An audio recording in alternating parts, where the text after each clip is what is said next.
մենք այսօր հպարտության մասին եւ հպարտ հասկացողության տակ մենք միշտ հիմնական մեր մարդկային մտածելակերպը առաջինը գնում է պատկերացնելով ինչ-որ մի մարդու, որ մեծամիտ է, ուրիշներից բարձր է իրան համարում,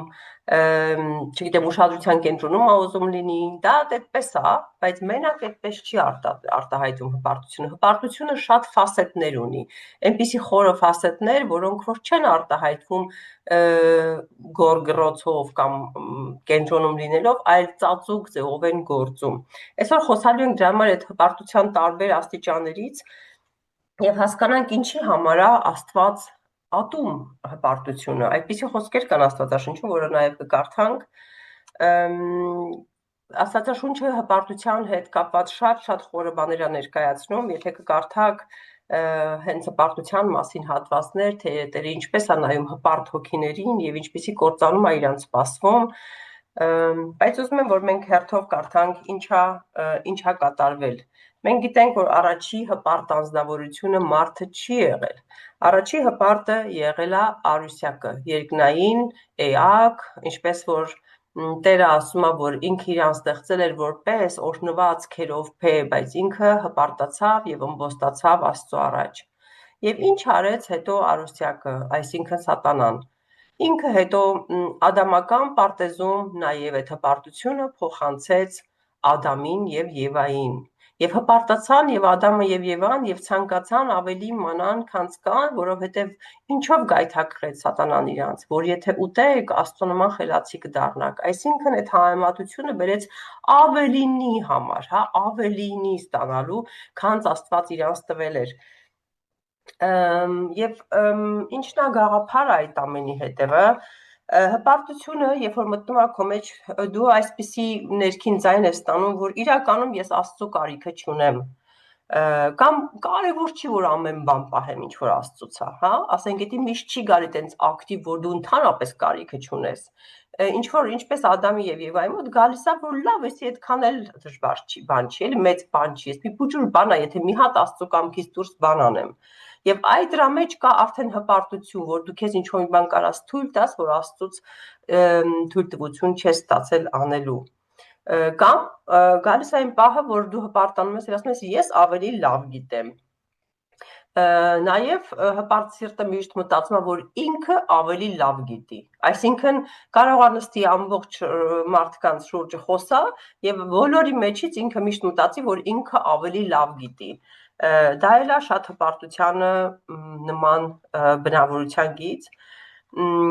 Հպարտ մարդու արժեքը ինքը չի կարողանում ստանալ Աստծուց։ Հպարտ մարդու արժեքը ինքը անդադ կախում է իր դիմացինից կամ մարդկանցից կամ ձեռքբերումներից։ Այսինքն ասում է ես ես եմ ձեռք բերել, ես եմ ձեռք բերել։ Մեր համար մենք այսօր խոսելու ենք հոգևոր երեխեք ջան հպարտության մասին, թողենք աշխարհը մի կողմ, որտեղ որ մի բուջուր մեղք կա մնացածներ կա, մենք խոսալու ենք հոգևոր հպարտների մասին, որոնք որ ասում են, որ ես եմ կարում անեմ, ես պարգև ունեմ, ես պարգև ունեմ, ես կարամ, անընդհատ իրանք զբաղված են իրանցով։ Այսինքն իրանց ուշք ու միտքը իրանք ինչ ունեն, որպեսզի ներկայացնեն հանրությանը։ Իրանց համար շատ կարևոր է դիմացինի կարծիքը, ոչ Աստծո կարծիքը այդքան շատ։ Հետո հպարտները շատ են ցանկանում, որ այդ փառքը, որ պետքա գնա Աստծուն, դրանից գոնե մի փոքր իրանց հասնի, էլի, իրանք հասկանում են, որ այդտեղ տարածքա, որ լավ չեն մտնում, բայց նագլի մարդիկ էլ կան, որ լրիվ փառքը իրանց են վերցնում։ Այդ այնպես փոքր սկսվում է, ասենք մի քիչ թույլ տալով, որ փառքը Աստծուն չհասնի, հետո տերմես այդ մարդը մոռացել է, որ ընդհանրապես Աստված գոյություն ունի։ Մեկ էլ ինքը լրիվ իր շարքից դուրս է գալի եւ դառնում է, որ հպարտությունը կերավ իրան եւ ինքը իշխանասիրության եւ փառասիրությամբ տրվեց եւ մոռացավ, որ իր արժեքը Աստծո մեջ է եւ սկսվում է մենակ իր համար փառք փնտրելը։ Առակների 16 ու 18 խոսքերում ասում է. Կործանման առաջից գոռոզությունն է գնում, իսկ սայթակման առջևից ամբարտավան հոգին։ Ուրիշ թարգմանության մեջ ես թարգմանել եմ գերմաներից, ասում է նաև չարակամությունը, այսինքն ամբարտավանության եւ գոռոզության փոխարեն ստեղ գրված է չարակամությունը, Այսինքն սա համատեղելի բառեր են, հա, դա նշանակում է, որ գոռոզությունը, ամբարտավան հոգին նաև չարակամ են։ Ես հատուկ գերմանական թարգմանությունները միշտ ստուգում եմ, որպեսզի հասկանամ, որովհետև տարբեր լեզուները տարբեր ձև են թարգմանել հունարենը, եւ շատ բառեր հունարենը շատ խորը լեզու է, եւ այդ բառի նշանակությունը, ինչպես որ հայերեն լեզուն է, մենք կարող ենք մի բառ տարբեր ձևով օգտագործենք, բայց թարգմանիչը վերցնի, դա ուրիշ ձև թարգմանի։ Դրա համար այսօր այդ չարակամությունն էլ է բերել, այսինքն ինքը կամեցող սիրտ չունի։ Հպարտ հոգին ունի կամեցողության սահման, ինչ որ սահման, որ ինքը մարդկանց ինչ որ մի բան կամենում է, որովհետև գալիս է մի պահ, որ այդ կամեցողությունը, եթե հասնում է իր բանին, ինքը կամենում է մարդկանց այն, ինչը որ իրան չի հասնի, հա, այսինքն եթե այստեղ է ինքը ուզում է, որ իրանց միշտ ներքև լինեն մարդիկ։ Հենց գալիս է մի մարդ բարձրանում է, որ իր պատկերացումից ավելի բարձրանում, իր մոտ սկսվում է չարակամությունը, այսինքն ինքը չի ցանկանում այդ մարդու բարձրանալը, որովհետև դա իրան գցում է շողքի տակ, այսինքն ինչքան իր կողքի մարդը բարձրանում է, այնքան իրան ինքը ցածր ազգում, որովհետև ինքը կոնկուրենցիայի գաղափարով է ապրում եւ իր ամբողջ էությունը համեմատության մեջ է գտնում։ Ինչու է Աստված ատում հպարտությունը։ Եկեք կարդանք Առակների 8:13 խոսքերը։ Այստեղ ասում է Տիրոջ երկյուղը չարությունն ատելն է։ Ես ատում եմ գոռոզություն եւ ամբարտավանությունը, չար ճանապարհներն եւ նենգավոր բերանը։ Այստեղ արդեն համեմատություն է գնում չար ճանապարհներ եւ նենգավոր բերան։ Տեսեք ավելի խորն է տանում այստեղ, հա, այստեղ էլ նույնիսկ գոռոզությունն ու հպարտությունը համեմատվում չարի ճանապարհներ գնալով եւ նենգավոր բերանի հետ, այսինքն դա միայն հպարտություն չի, որ ինքը իրան քո հետ է գործում, դա նշանակում է քո բերանը, քո լեզուն օգտագործվելու են այդ հպարտությունը որպես սուր օգտագործելու մյուս մարդկանց դեմ։ Խիստ խոսքեր են, բայց ինչի է այդպես, էլի, ինչի է ատում Աստված հպարտությունը։ Ոչ թե նրա համար, որ Աստված չի ուզում, որ մարդիկ իրանց արժեքի մեջ լինեն, այլ հասկանանք ինչ է անում հպարտությունը եւ ինչից է մեզ ուզում ազատի Տերը, որ այս հպարտության մեջ մենք չկորենք։ Նախ առաջին հերթին հպարտությունը բաժանում է մեզ Աստծոց եւ Աստված դրա համար ատում է այդ հպարտությունը, որովհետեւ մեզ բաժանում է Աստծոց ինքը եւ Աստծո նպատակն է մեզ իր մոտ պահելը, որովհետեւ իր սերը մեր հանդեպ այնքան շատ է ու ինքը արդեն վտանգը հեռվից տեսնա մի գնա բալես, մի գնա այդ ճանապարհով եւ դա ատելության եւ քանի որ ինքը առաջի զավակին իր Ադամին հենց հպարտության համար է կորցրել, այսինքն ամբոստացման եւ չենթարկվելու անհնազանդության պատճառով, որը որ հենց հպարտության հետևանքներ, այդ ամենն էլ դեր է խաղում դրանում, որ Աստված ատում է հպարտությունը։ Հետո հպարտությունը բաժանում է մարդկանց միմյանցից։ Դա մեզ չի բաժանում միայն Աստծոց, այլ բաժանում է նաև մարդկանցից, մեր հարազատներից, մեր մեծամտությունն է բերում մեր մեջ, մեր ընկերական շրջապատում, մեր գոլեգաների մեջ, մեր աշխատավայրում, մեր երեխաների հետ, հա, որ մենք որպես ծնող էլ կարանք շատ հպարտ լինել եւ մեր երեխաներին ճզմած պահել, այսպես ասած, հա։ Կարանք մեր քույր եղբայրների հետ հպարտանանք, որ իբրև թե մենք ավելի մեծ բան ենք մեզ ընտանիքում ներկայացնում, քան մնացածը կարանք մեր ընդհանուր շրջապատի ընկերական շրջապատի վրա իշխանություն վերցնենք, որ մենք ավելի լավ գիտենք, քան մնացածը, եթե լիդերական բնավորություններ ունես ու հպարտություն ունես, դե ուրեմն վերջ ամենտեղ դա կսկսի գործել։ Նա քանդում է հարաբերությունները, խանգարում է ամենակարևորը ինչին ներմանը, շատ ներումներ, որ Աստծո համար, ինչ ասում Աստվածաշունչը, ներեք եւ կներվեք, շատ մարդիկ չեն կարողանում ներել հենց հպարտության պատճառով։ Ասեմ դες մարդիկ ներելու խնդիր ունեն նաեւ ուրիշների համար, օրինակի համար, չեն ներում ինչ որ մեկի հանդեպ ինչ որ բան անելու համար, հա, ասենք թե մեկը մյուսին վատություն ունի, ինքը այն մեկին որոշում է, որ ինքը դատավոր կարա լինի, այն մեկին ների, այն մեկին չների, թեպետ իրան չեն հարցնում։ Իր մեջ արդեն խոսում է հպարտությունը, որ ինքը ավելի լավ գիտի եւ կարա ների կամ չների։ Նաեւ ներմախնդիր ունի իր սխալները չընդունելու պատճառով, որովհետեւ հպարտ մարդը չի ընդունում իր սխալները կամ արդարացնում է նրանց։ Շատերը ընդունում են, բայց սկսում են արդարացնել, որ այսինչ բաների պատճառով Ստացվեց տենց, որ տենց ստացվեց։ Իրանք չեն ասում ներողություն, իրանք փորձում են այդ մեղքը, որ կատարվել է, ծածկեն, որովհետև ներողություն բառը իրանք պետքա խոնարհացնի։ Եվ դա հակասում է իրանք էությանը, որ իրանք չեն ուզում ասեն, որ իրանք ինչ-որ բան սխալ են արել։ Մարդը դառնում է չսովորող, այսինքն իր սխալներից չի սովորում։ Հպարտ մարդը չի սովորում, հպարտ մարդը ընկնում է նույն քարի վրա, վերակենում, բայց չի ասում, որ ինքը քարի վրա ընկավ իր կուրության պատճառով։ Ինքը մեղադրում է քար դնողին, ինքը մեղադրում է այդ քար ստեղծողին, ինքը մեղադրում է ճանապարհին, հետո ինքը ֆռում նորից է գալիս ընկնում այդ քարի վրա, բայց ինքը էլի չի տեսնում, որ ինքը նորից սխալ ճանապարհով ընկավ։ Այսինքն հպարտությունը թույլ չի տալիս, որ դու սովորես։ Մենք բոլորս կարանք ընկնենք, բայց մեր գործը ինչ է, ընկնելուց հետո սովորենք, որ այդ նույն փոսը չընկնենք։ Աստված թույլ է տալիս, որ մենք ընկնենք, բայց Աստված նաև ցանկանում է, որ մենք ընկնելուց հետո հասկանանք, որ այդ ճանապարհով չպետք է գնանք, որ չընկնենք։ Հպարտ մարդը չի տեսնում դա, որովհետև իր սխալը ինքը երբեք չի տեսնում իր ընկած վայրում։ Նույնիսկ քարն է մեղավոր, որ այդտեղ կանգնած էր, բայց ոչ ինքը, որ չտեսավ այդ քարը։ Եկեք տեսնենք ինչի է հպարտությունը տենց հենց ի սկզբանե այդքան չար գործերից եղել, որովհետև հպարտ մարդը ինքը իր մեջ, դա գալիս է հպարտության ոգին, գալիս է հենց սատանայից, եւ սատանան ուզում էր նմանվել Աստծուն։ Եվ նաև հպարտ մարդիկ ինչ որ ոլորտներում ուզում են իրանք լինեն այդ իրավիճակի Աստվածը։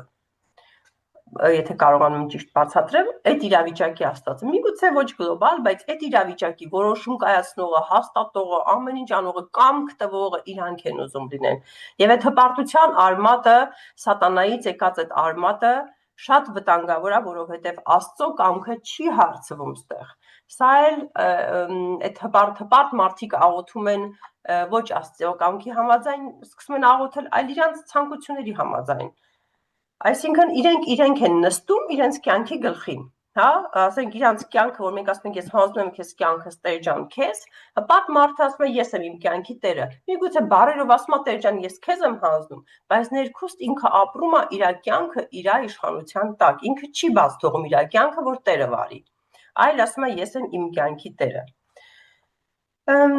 Եվ հպարտությունը ունի բազմաթիվ դեմքեր, շատ տարբեր դեմքեր եւ մենակ ասենք տենց հպարտությունը տենց վատ տեղերում չի արտահայտվում։ Ինքը արտահայտվում է նաեւ տարբեր տեսակի ռելիգիոզ, ոնց են ասում, Աստվածաշունչի ասում ասենց պարկեշտության մեջ է կարող արտահայտվի, հա, այդ հպարտությունը։ Եկեք կարդանք Ղուկասի 18:11-12 խոսքերը։ Այստեղ ասում է, որ փարիսեցին առանձին կանգնած այս աղոթքն էր անում. Ով Աստված, շնորհակալ եմ քեզանից, որ ես ուրիշ մարդկանց պես չեմ, ինչպես հափշտակողները, անիրավները, շնացողները եւ կամ ինչպես այն մաքսավորը, այդտեղ կանգնած է մի մաքսավոր։ Շաբաթը 2 անգամ ծոմ եմ պահում եւ 10-րդ եմ տալիս այն ամենից, ինչ ունեմ։ Այդպիսով կանգնած փարիսեցին, որ ծառայում էր Աստծուն, համարում էր իրան, որ ինքը որ աղոթում է, պահում 10-րդ է տալիս, ինքը բարոյական կյանք է վարում, բայց իր սիրտը լցված էր հպարտությամբ։ Եվ մաքսավորը, որ կանգնած էր այդտեղ, եթե կկարդաք այդ գլուխը, Ղուկասի 18-11-12 խոսքերն են, մենք տեսնում ենք, որ մաքսավորն ասում է Աստված ողորմա ինձ մեղավորիս։ Եվ Հիսուսն ասում է, որ հենց այդ մաքսավորը արդարացված վերադարձավ իր տուն եւ ոչ փարիսեցին։ Այստեղ գլուխ բարձրացրեց փարիսեցու հպարտությունը, հա, ինքը հպարտացավ իր խոնարհության համար։ Պատկերացրեք, նույնիսկ խոնարհության տակ թաքնված գալիս է հպարտությունը, որ իբրև թե ամեն ինչ ճիշտ եմ անում, ծոմ եմ պահում, էս եմ անում, այն եմ անում, 10-րդ եմ տալի, հպարտանում է բաներով, որ ինքը իր ձեռքբերումներն էլ չեն, բայց դրանով ինքը ուզում է իրան ներկայացնի որպես լավ եւ չի ընդունում, որ ինքը մեղավոր է, որովհետեւ իր մեղքերի թողությունը ինքը տեսնում է իր արարքների մեջ։ Եվ այսպես կարելի է հպարտանալ Աստվածաշունչը լավ իմանալով, երկար աղոթքներ անելով, եկեղեցում ծառայելով, նվիրատություններով, Եվ այդ սեփական խոնարհությունը որպես գործիք օգտագործելով անհնազանդության համար ուրիշ վայրերում, որ տեսեք ես ինչքան խոնարհ եմ, որ ես էս եմ անում, այն եմ անում, այն եմ անում, վայ ես այնքան խոնարհ եմ, ու իր խոնարհությունը անընդհատ առաջի ֆրոնտ, այսպես ասած, հա, ճակատ բերելով, այդ մարդիկ միանգամից, եթե հոգով առաջնորդվեք, կզգաք, որ սկսում են սիրտխառնոց առաջացնել այդ խոնարհությունը այդ մարդկանց, որ իրանք ներկայացնում են։ Իրական խոնարհ մարդը իր խոնարհությունը չի ներկայացնում, այլ գալիս է Աստծո առաջ եւ ասում է. Տեր, ների ինձ մեղավորիս։ Մենք Տիրոջից պետքա շատ հաճախ խնդրենք, որ Տերը ցույց տա մեր սիրտը, որպեսզի մենք ինքներս մեզ չխաբվենք։ Հպարտ մարդկանց խնդիրը նաև նա է, որ իրանք չեն լսում ուրիշներին, իրանք շատ սիրում են խոսել, շատ սիրում են պատմել, իրանց մասին հիմնականում պատմել եւ չլսել ինչ է ասում կողքինը։ Եվ դա վտանգ է իր հետ ներկայացնում, որովհետեւ դու չես լսում սրբերից քեզ տված խորհուրդը։ Քո քույրը կամ եղբայրը քեզ խորհուրդ են տալիս, բայց քո ներսը չի ընդունում դա։ Դու ամբոստանում ես այդ լսելու համար եւ փակում ես քո ականջները արհեստականորեն եւ դու չես կարողանում զննել քեզ, որովհետեւ եթե կողքից չունես ֆիլտր, չունես ռեֆլեքս, չունես հայելի, որ մեկը քեզ ցույց կտա, որ քույր, եղբայր, այստեղ սխալ ես անում կամ անելուց ընդունես, արդեն դու ինքդ չես լսում։ Դրա համար մենք պետք է միշտ աղոթենք նաև Աստծուն, որ Տերը ցույց տա մեր սիրտը, որպեսզի մենք ինքներս մեզ չխաբնվենք։ Հպարտները խաբնում են ինքներ իրանց եւ հավատում են իրանց իրականությանը, ոչ աշխարհի, ոչ Աստծո իրականությանը։ Իրանք հավատում են իրանց իրականությանը, քանի որ լսելու ունակություն չունեն։ Եկեք տեսնանք ինչա պատասխանում Աստված հպարտությանը։ Հակոբոս 4-րդ գլխի 6-րդ խոսքերում գրված է. Բայց ավելի մեծ շնորհ է տալիս դրա համար, ասում է Աստված։ Աստված ամբարտավաններին հակառակ է, բայց խոնարհներին շնորհ է տալիս։ Այսինքն խոնարհները շնորհ են ստանալու, բայց ամբարտավանությունը հակառակությունը ստանալու Աստծո կողմից։ Այդպիսի պատասխան է տալու Աստված իրանց, որովհետև այդ հակառակությունը Աստծո դա կարա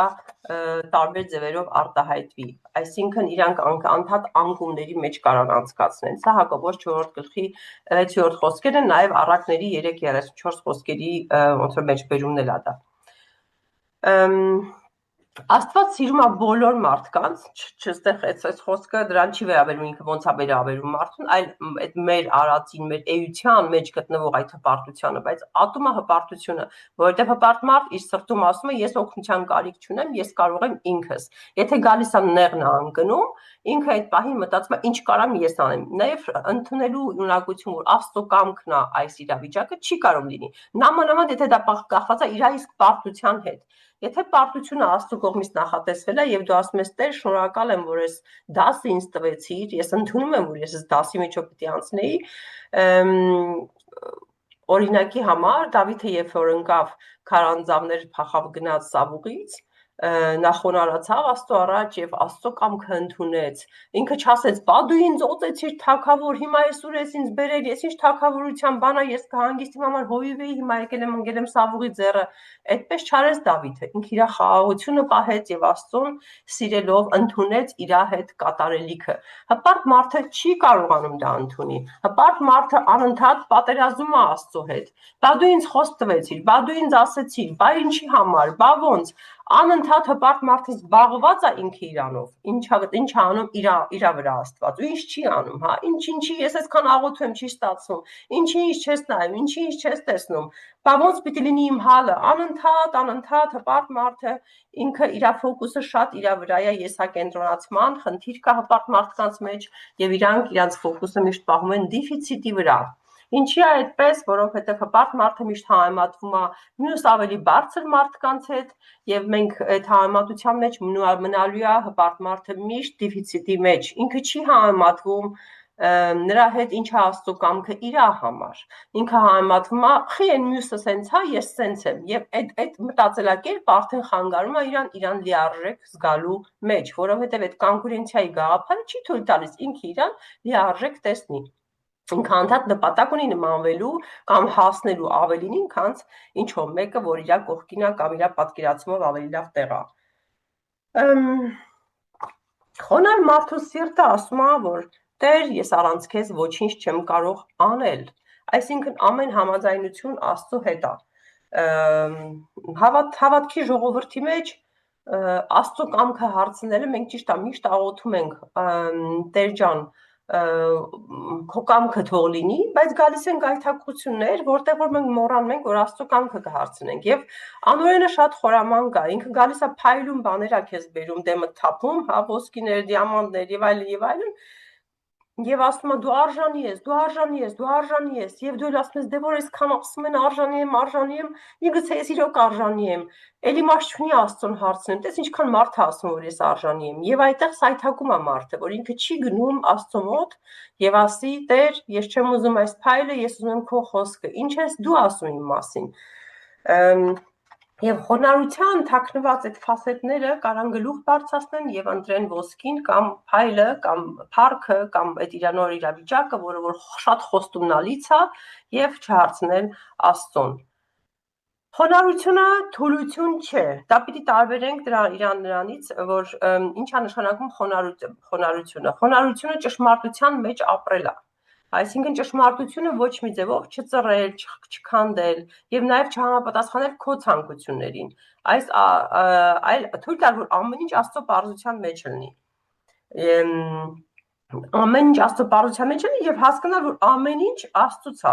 Կարողություն, առողջություն, ընտանիք, աշխատանք, ծառայություն, ամեն ինչ Աստծո շնորհն է։ Երբ որ դու գիտակցում ես, որ ոչինչ քեզանից չի եւ այդ ամեն օր հասկանում ես, որ դու քեզանից ընդհանրապես ոչինչ չես ներկայացնում, ամեն ինչ Տերն է ներկայացնում իր շնորհով, դու դա կլինի քեզ համար տրեյնինգ, որպեսզի ոչ մի անգամ հպարտությունը չկարողանա քեզ բռնել։ Ինչ մեղքեր են ծնում հպարտությունից։ Հպարտությունը մենակ չի գալիս, ժողովուրդ ջան, բերում է իր հետ իր գերդաստանը, այսպես ասած, հա, ինչքան բարեկամ ունի, բերում է։ Ամենամեծ բարեկամը հպարտության նախանձն է։ Նախանձը, որ ցանկությունը առաջացնում ունենալ այն, ինչը որ չունես։ Ունենալ այն, ինչ որ քեզ չի պատկանում, ունենալ այն, ինչ որ ավելի վերա, քան դու կարաս ունենաս։ Եվ այդ նախանձը քեզ հանգիստ չի տալիս։ Եվ երբ մարդու սիրտը լցվում է հպարտությամբ, այդ նախանձը իր հետևից գալիս է, հա, եւ հպարտ մարդը դժվարությամբ ուրախանում ուրիշների հաջողության վրա։ Ինքը բոլորի հաջողության մեջ իր պարտությունն է տեսնում։ Ինքը չի տեսնում, որ այդ մարդու հաջողությունը իր հետ բացարձակապես կապ չունի, իր մարդու հաջողությունն է։ Ինքը իր պարտությունն է տեսնում, ասում է ինչի ոչ ես։ Այդ հարցն է իրան տալիս։ Այդ նախանձը, այդ հաջորդ ասենք այդ մեղքի բանն է, որ բերում է հպարտությունը տեղադրում է քո մեջ։ Էլ ինչ է բերում, խանդ է բերում, խանդ, մրցակցական գաղափար, ինքը սկսում է կոնկուրենցիա անել բոլորի հետ, ովքեր որ այդ հարթակում իրանից բարձր են, եւ ուզում է բոլորին ապացուցի, որ ինքը ավելի լավ է, այսինքն ինքը չի փնտրում իր տեղը, տեսեք տարբերություն կա, երբ որ դու փնտրում ես քո տեղը Աստծո մեջ եւ ընդունում ես, որ քո տեղը էս չի, բայց հպարտ մարդը ինքը իր տեղը տեսնում է այնտեղ, որտեղ որ իր երազանքն է լինել, ոչ թե այնտեղ, որտեղ որ Աստված է իրան ընտրել, որ դնի։ Եվ այդ կոնկուրենցիայի գաղափարի մեջ իր մեջ ձևավորվում է խանդ, ինքը անընդհատ ձգտում է ստանալ այն, ինչ չունի, նախանձի ուրիշ տեսակը, հա, նախանձի ավելի խորը տեսակը, որտեղ նախանձը միշտ չի որ մրցակցական գաղափար ունի, բայց խանդը արդեն մրցակցական գաղափար ունի, որտեղ նա սկսում է մրցել են մարդկանց հետ, ովքեր որ իր համար հասանելի չեն, եւ այդ մարդկանց միշտ ցածրացնելով կամ ինչ որ պիտակավորելով ցույց է տալիս, որ ինքը ավելի բարձր է։ Եվ չի ցանկանում, որ ուրիշ մեկը օծված կամ հաջողակ լինի, քան ինքը շատ մեծ խնդիր ունի մեծ օծությունով մարդկանց հետ, որոնք որ իր կողքը կան, եւ այդ օծված մարդկանց ինքը ուզում է ինչ որ մի ձևով իջացնի, որ լիարժեք կատարելություն չլինի այդ մարդու մեջ, որովհետեւ այլապես ինքը իրան վատ ազգում, հա, այսինքն ինքը մի դեֆեկտ պիտի գտնի այդ լիարժեքության մեջ, եթե մեկը կանգնած է դեմոտ ասում է, «Էս ինչ սուրբ մարդ է», այդ բանը հպարտ մարդը չի կարա ասի երբեք, ինքը միշտ կասի հələ սպաստենանք, էսի սենց է, կարող է սենց է, եւ կքննի մի բան, որ այդ մարդուն փնովի, որովհետեւ իր այդ կոնկուրենցիայի գաղափարը թույլ չի տալիս ընդունելու այդ դիմացինի ունակությունները եւ սրբությունը, որ տրված է Աստծոց։ Դատապարտությունն ու քննադատությունը հետապնդում են այդ խանդին եւ նախանձին եւ գալիս են մտնում են մեր կյանք։ Հպարտ մարդը հեշտությամբ տեսնում է ուրիշի սխալները, ուրիշի աչքի փուշը տենում է, իր աչքի գերանը չի տեսնում։ Այդ առակն է համապատասխանում դրա հետ, երբ որ ինքը սկսում է դատապարտել եւ քննադատել մյուսներին։ Նվաստացնում է մարդկանց, նվաստացումն էլ այդ դրա մեջ մտնում, հա, արդեն ստորության է ինքը գնում շատ ժամանակ, իրան բարձր զգալու համար, այսինքն դատապարտում է, մեղադրում է, ստորություն է արտահայտում եւ նվաստացնում է, ամեն հնարավորին ժամանակ նվաստացնում է ինչ-որ մեկին։ Նա զբաղվում է ինքնաարդարացմամբ, ինքը չի ասում, որ ես սխալվեցի, այդ սկզբում էլ ասեցինք, բայց դա նաև մեղք է, ինքնաարդարացումը Աստծո առաջ մեղք է, որովհետև ինքնաարդարացումը Աստծո առաջ դու չես ընդունում, որ Աստված ճիշտ է, դու ընդունում ես, որ դու ես ճիշտ։ Փոխարենը փորձում է արդարացնել իրեն եւ մեղքը գցել ուրիշների վրա։ Այսինքն նաև գտնել պատճառաբանություններ, ինչի այդ մեղքը եղավ, հա, մենք խոսացինք, որ այդ քարն էլ է մեղավոր, բայց ինքը մեղավոր չի, որ ընկավ։ Դա էլ է այդ մեղքի հետևանքը, որ ինքը չի կարող ընդունի ինչ-որ մի բան եւ ինքը ինքնաարդարացումով զբաղված։ Նաև հպարտ մարդը աններողամիտ է, աններողամտությունը, մենք ասենք, չէ, որ դժվար է ներելը եւ այդ աններողամտությունը մեղք է։ Եվ այդ մեղքը այդ մարդուն հետապնդում է, որովհետև ինքը ասում է, նա ինձ այսինչ բան արեց եւ ես չեմ կարա ներեմ։ Այսինքն ինքը միշտ զբաղված է այդ տրավմայով։ Ինքը չի կարողանում այդ հարցին լուծում տա, որովհետև այդ աններողամտությունը իրան հետապնդում է։ Ինքը չի կարողանում իրավիճակի մեջ ներում բերի եւ այդ մարդուն բաց թողի, իրավիճակը բաց թողի, ինքը իր տրավման մշակում է եւ փայփայում է, հա, որովհետև այդ աններողամտությունը թույլ չի տալիս, որ ների այդ մարդուն իրավիճակը ծնողին, քրոջը, ամուսնուն, կապ չունի ում։ Բայց Աստվածաշունչն ինչ ասում, ինչքան որ ներես, այնքան կներվես, այսինքն այդ բաները մոռանում է, այդ աններողամտությունը տենց հատկություն ունի, որ ասում է ես ոնց անեմ, ես չեմ կարող ներեմ, հա, ես ոնց ներեմ հիմա, բայց այս բանը ոնց կներեն։ Այսինքն բաներ կա, որ այդ աններողամտությունը բերում է քո մեջ դնում է նաև ագրեսիա ներելու հանդեպ, հա, որ ոնց կարող Աստված քեզանից սպասի այսպիսի բան ներես։ Այսինքն դու ինքդ սկսում ես աբսուրդ ձևով Աստծո հանդեպ ըմբոստանալ, որովհետև դու ասում ես ոնց կարող է ինձանից սպասես, որ ես ներեմ, չես տենում, որ էսի աններելու բան է։ Հետո գալիս է զայրույթը եւ վիրավորվածությունը։ Շատ հեշտությամբ է վերավորվում հպարտ մարդը։ Իրա եսը չափազանց մեծ է եւ զբաղեցնում է շատ մեծ տեղ, այսինքն այդ զայրույթը գալիս է իր վրա, նաեւ հեշտությամբ վիրավորվում է, սկզբից վիրավորվում է եւ հետո այդ վիրավորանքը վերածվում է զայրույթի։ Մինչեւ որ չեն համաձայնվում բոլորը իրար հետ, կամ այն տեղը, որտեղ որ ինքը ուզում էր, որ իր ասածը լինի, մինչեւ որ իր ասածը չի լինում, ինքը չի հանգստանում, այդ զայրույթը իրան հետապնդում է։ Հետո էլ ինչ է բերում, բերում է գոռոզություն եւ մարդկանց արհամարելը։ Հպարտ մարդը իրան մյուսներից ավելի կարևոր է համարում, ավելի խելացի կամ ավելի արժանի եւ սկսում է արհամարել եւ թերագնահատել ուրիշներին, ուրիշ օծյալներին, հովիվներին, իր շրջապատին, իր մամային, իր պապային, այլ կապ չունի ում, բոլոր դեպքերում ինքը այնքան գոռոզ է, որ սկսում է մյուսներին արհամարել։ Արհամարել այն առումով, որ չի ընդունում ոչ մի իրանց լավ գործ, որովհետև ինչ լավ գործ են անում, ինքը ասում է դուք պարտավոր եք կամ օրինակ ծնողի հանդեպ վերաբերմունք կար այդպիսի լինի, որ դուք պարտավոր եք եղել անելու, ոչ թե շնորհակալության խոսք, այլ պարտավորվածության խոսք է գալիս, հա, ասենք այդ դեպքում։ Եվ արհամարում է շատ մարդկանց օծությունը։ Եվ անհնազանդություն Աստծուն, ինչպես որ Արուսյակը արեց, ամենավտանգավոր պտուղն է Աստծուն չհնազանդվելը, որտեղ որ այս ամեն ինչի մեջ գալիս է, ասենց ինքը փոթորիկ է սարքում, հա, քո շուրջը հպարտությունը, նախանձով, խանդով, աններողամտությունով, գոռոզությունով եւ բարկությամբ եւ անհնազանդություն Աստծուն, որովհետեւ ինքը ասում է ես ինքս գիտեմ ինչպես ապրեմ, թեկուզ ինքը բերանով ասում է տեր քո կամքը լինի եւ ինքը ֆռում է իր ասածն է անում։ Այսինքն իր մոտ այդ արժեքները չեն արմատավորվում։ Հպարտ մարդը չի կարողանում աստվածային արժեքները խորինս արմատավորի, որպեսզի իր մեջ գա խաղաղություն։ Այս կամ այնտեղ, այս կամ այն բնագավառի մեջ։ Դրա համար մենք կարիք ունենք Աստծո բժշկությանը։ Եթե ունեցել ենք այդպիսի իրավիճակներ, գանք եւ ասենք Տեր ների իմ հպարտեությունը այս պահին, որ ես հպարտացա, եւ բժշկի ինձ։ Նաեւ հպարտությունը բերում է իր այդ փառասիրություն։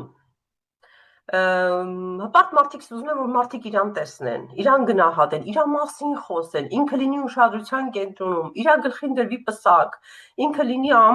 ամեն շոուի մեջ ինքը լինի։ Եվ հավանությունն է փնտրում ոչ թե Աստծո, այլ մարդկանց։ Ինքը հավաքում է բաներ, այսպես ասած, աչոկներ է հավաքում, հա, ու ինքը այդ աչոկներով իրան զարդարում է, տես, էսի ասեց, էսի ասեց, էսի ասեց, էսի ասեց, եւ ինքը սիրում է այդ ամբողջ աչոկները, բայց ինքը մոռանում է, որ Աստված իր աչոկը դեռ չի տվել, կամ էլ կարող է ինքը Աստծոց աչոկ չստանա։ Դրա համար ինքը միշտ զբաղված է փառասիրությամբ եւ այդ փառասիրության մեջ կորցնում է Աստծո հետ մոտիկությունը, որ մենք սկզբից ասացինք, որ Տերը ասում է ինչի համար է ատում Աստված, որովհետեւ մոտիկությունն է գնում Աստծոց։ Եվ մի օր այդ փառասեր մարդը տեսնում է, որ ինքը շատ է հեռացել Աստծոց եւ ինքը զբաղված է մենակ իր աչոք հավաքելով, բայց ոչ այն հարցով, թե ինչ է ուզում Աստված։ Եվ ի վերջո ամենակարևոր բանը Աստվածաշնչում, որ ասվում է, ինչն է կարևոր, ասվում է սերն է կարևոր, չէ՞։ Եվ հպարտությունը կոտրում է մարդկանց մեջ սերը, սկսում է ձևանալ սիրո պակաս, որտեվ հպարտությունը մարդուն կենտրոնացնում է իրա վրա, հա, ինքը իրա վրա։ Եվ նաև այն սերը, որ արտահայտվում է այդ մարդկանց մեջ, ձևավորվում է իրա շուրջ, հա։ Ես ինչ եմ զգում, այսինքն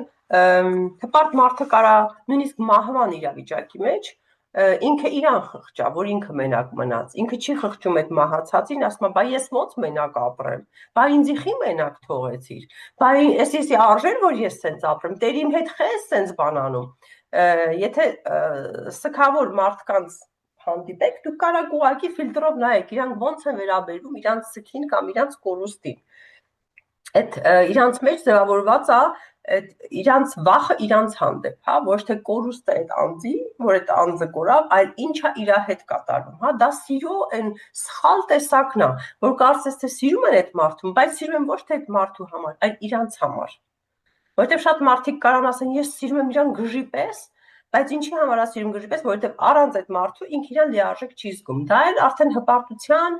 մի բան է, որ գալիս է, որ այդ մարդը ինձ պետք է, որ ես ինձ լիարժեք զգամ, իմ լիարժեքության համար եմ սիրում այդ մարդուն, իմ կատարելության, իմ սրտի խաղաղության համար, իմ մտքի խաղաղության համար, ոչ թե այդ մարդու արժեքների համար, եւ իր կորուստն էլ ինձ համար անդրադառնա որպես իմ անձնական կորուստ, ոչ թե որ այդ մարդու կյանքը ավարտվեց, այլ որ ես պակասություն ապրեցի այդ կյանքը կորցնելով։ Հպարտությունը աստիճանաբար սպանում է սերը, իսկ սերը ամենակարևորն է այդ ամենից, մենք գիտենք Աստվածաշունչն ասում է, ինչ էլ ունենաք, աշխարհի պարգևներն ունենաք, շնորհք ունենաք, ամեն ինչ ունենաք, սեր չունենաք, ամեն ինչ ունայն է, եւ հպարտությունը սպանում է սերը։ Եվ ամենակարևոր հատկություններից է, որ հպարտ մարդիկ ունեն, դա կեղծավորությունն է, հպարտ մարդիկ միշտ կեղծավորություն են անում, որովհետև իրանք իրանց դիմակը, դեմքը, իսկական դեմքը, ոչ իրանք են իրանց իսկական դեմքը թույլ տալիս, որ իրենք ճանաչեն, ոչ էլ թույլ են տալիս, որ ինչ-որ մեկը ճանաչի, իրանք միշտ դերի մեջ են ինչ-որ մի տեսակ դերի մեջ են, անընդհատ իրանց էությունը զբաղված է նոր դեր ձևավորելու համար, հա, ինչպես մի հատ դեր սարքել, որ իրանք այդ դերի մեջ լինեն։ Եվ տարբեր շրջապատներում այդ դերը կարող ուրիշ ձև լինի, կարա ընտանեկան շրջապատում ծնողի եւ քրոջ եւ երեխու մոտ ուրիշ ձևի լինի այդ դերը, կարա եկեղեցում լրիվ ուրիշ ձև լինի այդ դերը, որպես ծառայող, ուրիշ հարթակում ուրիշ ձև լինի, աշխատավայրում ուրիշ ձև լինի, բայց բոլոր դեպքերում միշտ ինչ որ դերի մեջ է այդ մարդը մտած, հա, որովհետեւ իր սիրո պակասը բերում է նրան, որ ինքը իրան չի ճանաչում, այդ սերը չի կարող մարտան եւ ինքը պետքա դերասանորեն շատ բաներ ներկայացնի եւ գալիս է այդ կեղծավորությունը, կեղծ ներկայացնել ամեն բան եւ կեղծիքի մեջ ապրել ինքը իր հետ եւ մնացած շրջապատի հետ, նաեւ Աստծո հետ իհարկե, որ ամենակարևորն է։ Պողոս առաքյալը Ֆիլիպացիների 2-րդ գլխի 3-4 խոսքերում ասում է. Ոչինչ մի արեք հակառակությամբ եւ ոչ էլ ապստամբությամբ, այլ խոնարհությամբ մեկը մյուսին թող իր անձից ավելի լավ համարի։ Սա ամենակարևոր խոսքերն են, մեկը մյուսին իր անձից ավելի լավ համարի։ Միայն ինքներդ ձեր շահերը մի փնտրեք, այլ ամեն մեկն իր ընկերոջը եւս։ Այսինքն, այստեղ կոնկրետ ասում է, որ դու որպես հավատացյալ առաջինը մյուսներին պիտի սիրես քո անձից ավելի եւ նաեւ միայն քո շահը չպետք է փնտրես, դու պիտի հասկանաս, որ դու քո ընկերոջ համար էլ պիտի պայքարես։ Սա խոնարհության ճանաչում է, որ խոնարհ մարդը այսպես է ճանաչվում։ Եթե ունեք ձեր շրջապատում մարդիկ, նայեք իրանց իրանց ավելի են լավ համարում, թե ձեզ են ավելի լավ համարում, թե հիանում են ձեզանով, ասում են դու այնքան լավն ես, դու այնքան կարողանում ես, եւ փնտրում են նաեւ իրանց շահը այդ ամեն ինչի մեջ, որտեղ որ դու գտնում եք, թե նաեւ ձեզ են իրանց հետ տանում, որ ասում են չէ, ես առանց քեզ այս գործարքը չեմ անի, ստեղ լավ բան կա, բայց դու էլ պետք է ստանաս, կարելի է ստուգել այդպես խոնարհության աստիճանը։ Խոնարհություն չի նշանակում իհարկե, որ մենք ինքներս մեզ պետք է արհամարենք կամ ինչ-որ մտածենք, որ մենք արժեք չունենք, կամ թաքնվել տակ Աստծուց առաջ շնորհքը եւ շնորհը եւ կարողությունները, եւ Աստված ուզում է, որ մենք լինենք արժանքավոր եւ պատվով, այսինքն մեր արժեքը մենք պետք է բարձր պահենք նաեւ Աստծո առաջ, բայց խոնարհության գաղափարով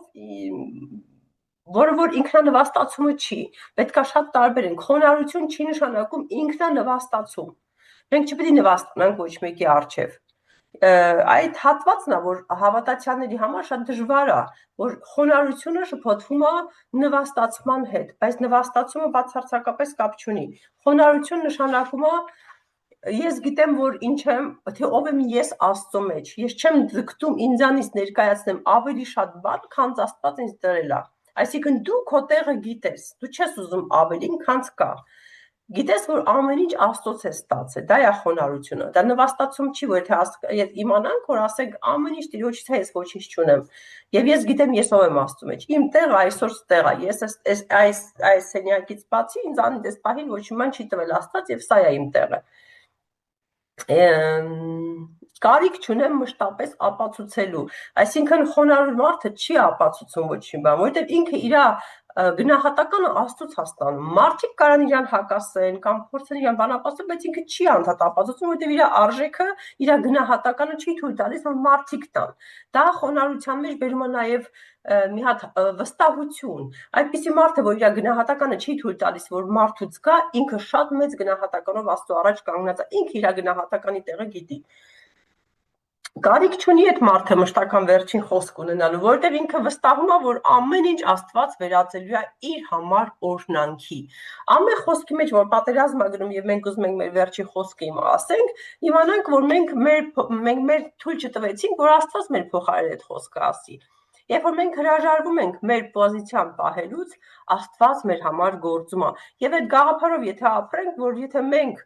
իրավիճակի մեջ ենք, որտեղ մեզ հակասում են, ես պարտադիր չի իմ վերջի խոսքը ասեմ, ես կարող ասեմ, ես թողում եմ Աստծուն եւ Աստված իմ փոխարեն ամեն ինչ դասավորել է այնպես ավելի լավ հաստատելով ինձ, քան ես ինքս կարայի հաստատեի։ Հետո խոնարհ մարդը կարիք չունի, որ իրան անդադ գովեն, ինքը հավես չունի գովանքի եւ ժամանակ չունի գովանքի եւ նաեւ իրան ներվայնացնում են գովանքները, որովհետեւ ինքը զգում է, որ կարող է շողոքորթություն լինի այդ գովանքի մեջ եւ նաեւ ինքը հասկանում է, որ ամեն փառք Աստծոնն է։ Խոնարհ մարդը կարողանում է ընդունել իր սխալը, ներողություն խնդրել, այսինքն հակառակը ինչ որ ասեցինք, հապարտը չի կարող անել, չէ՞, շնորհակալություն հայտնել, ամեն ինչի համար կարողանում է շնորհակալություն հայտնել ու կարողանում է լսի ուրիշներին։ Շատ կարևոր է այդ հատկությունը, որ եթե մեկին մի բան ես ուզում ասես, ինքը չի լսում, ինքը անդադ իրանն է ասում, արդեն այնտեղ խնդիր կա, որ քեզ չեն հասկանում։ Իսկ խոնարհ մարդը փորձում է հասկանալ ուրիշներին։ Ուրախանում է ուրիշների հաջողությամբ, կարծես թե իր համար այդքան չի ուրախանում, ինչքան որ ուրիշների համար է ուրախանում։ Եվ ծառայում է ոչ թե իր փառքը փնտրելու, այլ Աստծո համար է ծառայում, որ Աստված փառավորվի։ Խոնարհ մարդը կարում է ասի ես սխալվեցի եւ որ փառքը միայն Աստծուն է պատկանում, կապ չունի ես սխալվեցի, չսխալվեցի, ինչ եղավ, Աստված պիտի փառավորվի։ Այսինքն ֆոկուսը խոնարհ մարդու ինքը չի։ Խոնարհ հավատացյալի ֆոկուսը Աստված է եւ նույնիսկ իր պարտությունների մեջ ինքը ավելի շատ Աստծո մասին է մտածում, ասում է ես Տիրոջը լավ չներկայացրեցի։ Ես գնացի եւ Հիսուսին խայտարակ արեցի։ Ինքը չի ասում ես գնացի, ես խայտարակ եղա։ Այլ ասում եմ ես Հիսուսին խայտարակ արեցի։ Արդեն այդ զգացմունքը, որ դու Տիրոջը չես ներկայացրել, ցույց է տալիս քո խոնարհությունը, որ դու իրան ես ուզում լավ ներկայացնես, ոչ թե դու լավը երևաս։ Երբ որ դու ներկայացնում ես քեզ վատ եւ ասում ես վայ, ես ինչ խայտարակ եղա, լավ չէր, Դու մոռանում ես, բայց որ դու քեզ չես ներկայացնում, դու Հիսուսին ես ներկայացնում։ Վերցրու այդ գաղափարը, որ ամեն վայրում, որտեղ դու մտածում ես, դու քեզ ես ներկայացնում, դու քեզ չես ներկայացնում, դու ներկայացնում ես քո Տիրոջը, եւ ամեն խայտարակություն, որ կատարվում է քո հետ, քո Աստծուն ես խայտարակում։ Եվ եթե այդ գաղափարով մտածես, դու կդառնաս շատ խոնարհ, որովհետև ամեն խայտարակություն քեզ համար կլինի, որ դու Հիսուսին խայտարակեցիր, որը շատ դժվար է ընդունել մեր համար, որ մենք կարանք մեր Աստծուն խայտարակ անենք։ Ֆիլիպացիների 2 գլխի 5-8 խոսքում ասում է. «Ձեզանում թող լինեն այն զգացմունքները, որոնք կային նաև Քրիստոս Հիսուսում։ Նա իրեն խոնարհեց եւ հնազանդ եղավ մինչեւ մահ, այն էլ խաչի մահ»։ Այսինքն, ասում է, ինչքան էլ այդ խոնարհությունը ձեր համար դժվար լինի, դուք խոնարհությունը ընտրեք։ Ընտրեք խոնարհությունը, որովհետեւ խոնարհության մեջ օրհնանք կա, հաղթանակ կա մի բան, որ մարդիկ ուրիշ ձև կարող է ձեզ գնահատեն, ասեն ո՞նց է թույլ տալիս իր հետ սենց վարվեն, բայց դու իմանալով քո Աստծուն, պիտի վստահես Աստծուն, ասես ես չեմ թույլ տալիս։ Իմ Աստված ասում է, որ էսի մի արա, այսպես մի պատասխանի, ապտակել են մյուս դեմքը դեմ դուր, շորոթանում են այն մյուսն էլ դուր, ճանապարհ են ասում գնա, ավելի շատ գնա իր հետ։ Եթե այդ ձևով դու վարվես, բայց ոչ թե որպես փարիսեցիների նման, որ ասես, տես ես էս արեցի, ուրեմն ես ամենալավն եմ։ Ոչ, եթե դու խոնարհ սրտով դա չես անում զուտ նրա համար, որ Աստված փառավորվի քո մեջ, դա Աստված տեսնում է եւ կլինի այն համեմատությունը, որ փարիսեցին կայնեց ասեց, բայ ես էս եմ անում, ծոմ եմ պահում, 10-րդ եմ տալի, էս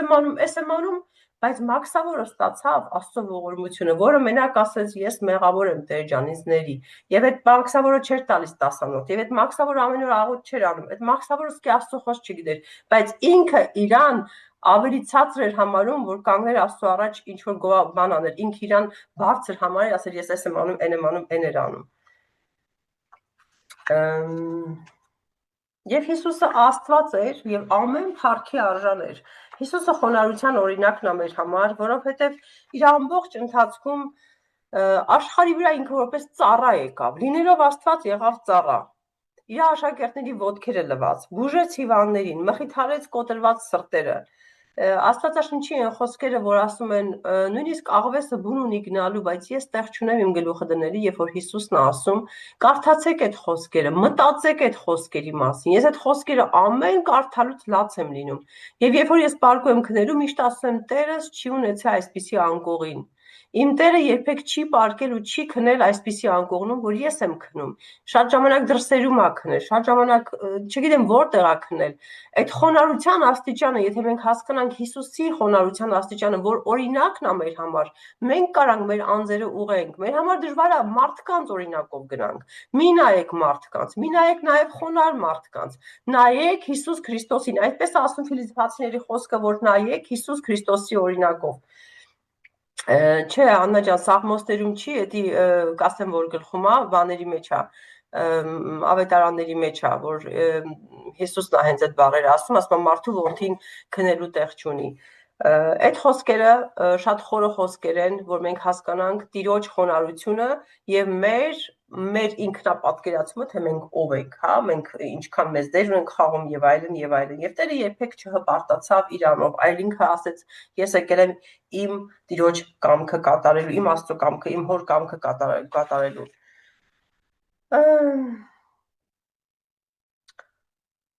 Խոնարհությունը միշտ հարցնում է. ում կարող եմ ես ծառայել։ Ում կարող եմ ես ծառայել։ Հպարտությունը հակառակ է հարցնում, ում կարամ ծառայեմ, որ անունս բարձրանա, կամ էլ ով կարա ինձ ծառայի, մեծ առումով, հա։ Այդպիսի տարբերություն կա խոնարհության եւ հպարտության մեջ։ Եկեք աղոթենք երեխեք ջան, որովհետեւ Տերը մեզ ազատի են բոլոր բաներից, որ հպարտությունն է բերել։ Ասեմ, որ այս թեման շատ մեծ է, ես ինչքան փորձեցի ավելի կարճ փոքր անեմ, չստացվեց եւ շատ բաներ հանել եմ ստեղից, մի 6 էջել հանել եմ, որ ասեցի լավ է դրանք կարանք երկրորդ դասի ժամանակ անենք, որովհետեւ ինքը շատ ֆասետներ ունի եւ Աստվածաշնչում շատ տեղեր կան, 5 կտակարանումներ կան շատ տեղեր, ես այդ 5 կտակարանից այս անգամ ոչինչ չէի բերել, մյուս անգամ միգուցե հենց 5 կտակարանից մի քանի օրինակներ բերեմ, որտեղ որ հպարտությունը մարդկանց քանդել է, բայց մենք գիտենք հենց Սավուղի օրինակը, որ Սավուղը իր հպարտությամբ իր գահը կորցրեց, իր ժառանգությունը կորցրեց, Սավուղի ամբողջ գերդաստանը կորավ, որովհետև ինքը հպարտացավ, ինքը փառասիրությամբ լցվեց Աստծո առաջ, եւ իր այդ հպարտությամբ ինքը նաև գնաց կախարդության, այսինքն մենք տեսնում ենք, որ այդ ամեն ինչը բերում է իր հետ նաև կռապաշտություն, կախարդություն, բաներ, որոնք որ լրիվ գարշելի են Աստծո առաջ։ Եթե Սավուղը չհպարտանար, ինքը կվախենար Աստծո, բայց քանի որ Աստծո վախը կորցրեց, ինքը ըմբոստացավ, այսինքն ընդունեց բաներ, որ չպետք է աներ, եւ համարեց, նույնիսկ գնաց զոհ մատուցեց Սամուելին հակառակ, հա, ինքը հելավ զոհ մատուցեց, որը իրան չէր տրված, չէր կարելի ոչ քահանային զոհ մատուցել, բայց Սավուղը իրան թույլ տվեց։ Ահա այդպեսին է հպարտությունը, գալիս է եւ քեզ թույլ է տալիս անել իբրև թե բաներ, որ քեզ չէր կարելի, բայց դու որոշում ես, որ քեզ կարելի է, որտեղ դու թակավոր ես։ Եվ այդպես Սավուղը ընկավ, եւ ոչ մենակ ինքը ընկավ, այլ ընկավ ամբողջ իր գերդաստանը, սերունդները, ոչ ոք չմնացին իրանից, որովհետեւ իր հպարտությունը իրան սպանեց։ Եկեք այսօր ավարտենք աղոթքով այս ծառայությունը եւ հետո կմիացնեմ կխոսենք։ Փառահեղ Տեր, մեծարում եմ քեզ։ Կարակ միանակի մեծ աղոթքին երեխեք ջան, որտեղ ազատագրման խոսքերել եմ ասելու։ Փառքես Տեր ջան։ Տեր մեկ շնորհակալ ենք քեզ Տեր, օրհնյալ Թագավոր Աստված Հիսուս Քրիստոս, մեր խոնարհության օրինակ, գառ, որ մորթվեցիր մեզ համար։ Տեր իմ Աստված, մենք խոնարհվում ենք քո մեծության առաջ, խոնարհվում ենք քո սրբության առաջ Տեր ջան։ Խոնարհվում ենք այն գործի համար, որ դու արեցիր մեզ համար Տեր։ Մենք այն ժամանակ եւ կեղտոտ էինք, եւ հպարտ էինք, եւ մեղավոր էինք, եւ ամեն կախարդության մեջ էինք գտնվում նույնիսկ Տեր ջան, ըմբոստացած էինք, բայց դու մեզ սիրեցիր Տեր, ահա այդպիսին է քո սերը, որ չի ճանաչում հպարտություն Տեր ջան։ Մենք ենք ջոկովի սիրում Տեր ջան, մենք ենք ջոկումով արժանի շատ կամ քիչ սիրելու Տեր, քո սերը այդպիսին չի Տեր ջան։ Տեր այսօր մենք աղոթում ենք, որ մենք քեզ նմանվենք Տեր ջան, չսիրենք ջոկովի, չսիրենք մարդուն իր պաշտոնի համար, չսիրենք մարդուն, որ նաև Աստվածաշնչում այդ օրինակը կա, եթե մտնես եկեղեցի մեկը սիրուն մատանիներով, շորերով գա, ում շատ տեղ կտաս, աղքատին թե դրան, ահա այդպիսի գնահատականներով ենք մենք շարժվում Տեր ջան այս աշխարհի մեջ, նայելով հագուկապին, նայելով իր ունեցվածքին, նայելով իր տակի ավտոյին, նայելով իրանց տանը տեղը, դարպասներին, հզորությանը Տեր, ահա այդպես աշխարհը մեզ տանում է Տեր ջան հպարտության մեջ Տեր իմ Աստված։ Եվ մենք այսօր ներողություն ենք խնդրում Տեր, բոլորս միասին, մեր բոլոր հպարտ օրերի համար Տեր ջան։ Ասում ենք ների Տեր, որ չենք կարողացել մեր հպարտությունը սաստել Տեր ջան, եւ մենք այսօր ուզում ենք սաստենք Տեր ջան այդ հպարտությունը, մեր մեջից հանենք ամեն հպարտության արմատ, ամեն ծիլ, ամեն ծաղիկ, որ հպարտությունը դրել է մեր մեջ, մենք հրաժարվում ենք, մերժում ենք եւ արմատախիլ ենք անում Տեր ջան։ Արգելում ենք հպարտությանը մտնի մեր մեջ եւ փակում ենք մեր կյանքի բոլոր դռները իր առջեւ, մեր հոգու, մտքի եւ սրտի դռները Տեր ջան։ Տեր մենք ներողություն ենք խնդրում, որ նախանձել ենք, որ խանդել ենք, որ դատապարտել ենք, մեղադրել ենք Տեր ջան, որ փնտրել ենք մեր շահը Տեր իմ Աստված, որ չենք ուրախացել ուրիշների հաջողությամբ Տեր իմ Աստված, որ մեզ կոնկուրենցիայի մեջ ենք տեսնել, համարելով, որ մենք ավելի ենք արժան, նայելով, փայփայելով մեր դարդերը Տեր ջան, փոխանակ հասկանալու ինչա քո կամքը Տեր ջան, քո տվածից չբավարարվելու Տեր ջան եւ անդադ քո առջեւ կանգնելու եւ բողոքելու, տրտմունջ իմանալու Տեր ջան, մոննատ գալու Տեր ջան քո առջեւ, քո առաջ բերելով մեր խնդիրները եւ պահանջելու, որ դու լուծումներ տաս Տեր, մեր մեղքը շատ մեծ է Տեր ջան, եւ մենք այսօր ասում ենք ների մեզ Տեր ջան, ների մեզ Տեր իմ Աստված, մեր մարդկային էությունը Տեր, որ Ադամից եկել է ամեն տեսակի կեղտ մեր վրա Տեր, այսօր քո առջեւ ենք բերում Տեր ջան, այսօր դնում ենք քո ոտքերի տակ Տեր իմ Աստված եւ այն ներողամտությունը, որ դու մեր վրա արձակել ես քո արյունով Տեր ջան, այսօր արձակի բոլոր հպարտ կետերի վրա Տեր ջան, այնտեղ որտեղ որ մենք պետքա դզվենք, այնտեղ որտեղ որ մեր պատասխանները ազնիվ պատասխանները շատ դառն էր մեր համար կարդալու եւ հասկանալու, որ մենք դեռ լավ ուղղելու տեղ ունենք Տեր ջան։ Օգնի մեզ Տեր ջան, որ այդ ուղղությունը բռնենք, օգնի մեզ, որ ճիշտ ճանապարհով քայլենք Տեր, որովհետեւ նենք բերանա նաեւ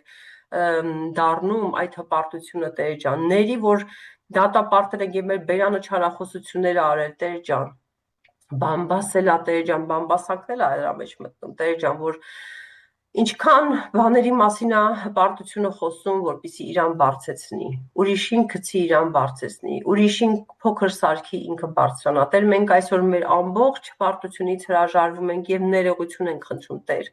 Ամեն մեկս գիտենք Տեր ջան, որտեղ է մեր սխալը, մեր հատվածը Տեր ջան, մեր կյանքի այդ վայրը Տեր ջան, որ մենք չենք կարողանում ներել, որ մենք հիշում ենք եւ ըմբոստանում ենք, որ մենք դժվարություն ունենք ընդունելու քո տված իրականությունը, այլ ուզում ենք անպայման մերը լինի Տեր։ Տեր, մենք հրաժարվում ենք մեր անձնական կամքից եւ ասում ենք Տեր, թող քո կամքը կատարվի Տեր Հիսուս։ Մենք հրաժարվում ենք մեր ցանկություններից եւ ասում ենք Տեր, քո ցանկությունները դիր մեր մեջ Տեր ջան։ Ամեն տեղ Տեր ջան, որ մենք որտեղ մենք ծառայում ենք, որտեղ մենք քայլում ենք, որտեղ մենք մեզանից ինչ որ բան ենք ներկայացնում Տեր, մենք հրաժարվում ենք այդ ներկայանալուց Տեր, մենք ուզում ենք որ մենք քեզ ներկայացնենք Տեր ջան։ Դու փառավորվես Տեր ջան։ Դու փառավորվես, որովհետև քո փառքի մեջ է ամեն մեծություն Տեր ջան։ Եվ խոնարհության մեջ է Տեր ջան, ինչպես որ դու լվացիր քո աշակերտների ոտքերը, ինչպես որ դու Տեր ջան, գիշեր ցերեկ որպես ծառա աշխատեցիր այս աշխարհի վրա Տեր ջան, եւ նույնիսկ խաչի վրա չփոշմանեցիր քո արածների համար Տեր։ Ինչքան է լինում, որ մենք զղջում ենք, որ ինչ-որ մի բան ենք արել ուրիշի համար։ Տեր ների մեզ Տեր ջան, որովհետեւ մենք ոչինչ չենք անում ուրիշի համար, մենք ամեն բան քեզ համար ենք անում Տեր։ Որ մի օր չկանգնենք եւ ասենք որփին չենք կերակրել, սովածին տիրություն չենք արել, մրսածին չենք ծածկել Տեր։ Այդ ամենը մեր համար չենք անում Տեր, քեզ համար ենք անում Տեր։ Թող մեր հոգիները երբեք չհպարտանան, որ մենք ինչ-որ մի բան արել ենք։ Առանց քո տված կարողությունների եւ շնորհի մենք ոչինչ չենք կարող անենք։ Եվ եթե քո սերը մեր մեջ պակասի Տեր ջան, մենք ամենավատ վայրում կհայտնվենք, ամեն ինչ ունենալով եւ ոչինչ չունենալով Տեր ջան։ Տեր, մենք ազատագրություն ենք խնդրում Տեր եւ փակում ենք ամեն տեղ, ամեն վայրում մեր դռները հենց այս պահին Տեր ջան, հպարտության դեմ։ Տեր Հիսուս Քրիստոս, ծածկի մեզ քո արյունով,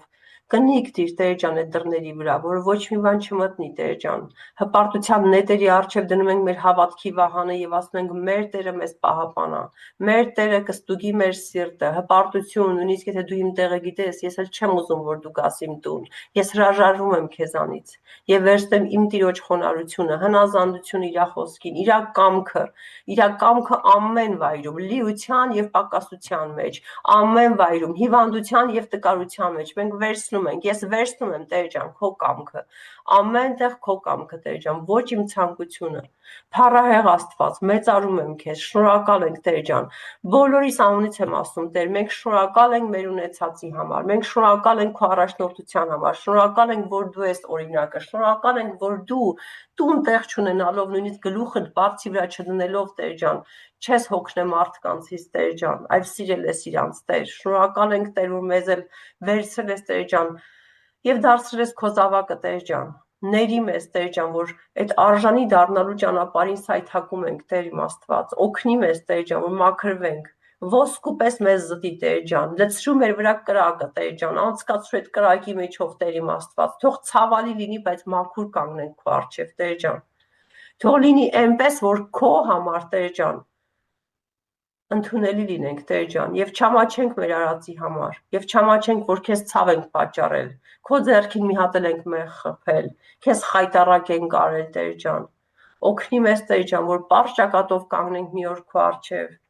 եւ ուրախանանք որ դու ուրախանում ես մեզանով փառք քեզ հավիտյանս Տեր իմ Հիսուս ամեն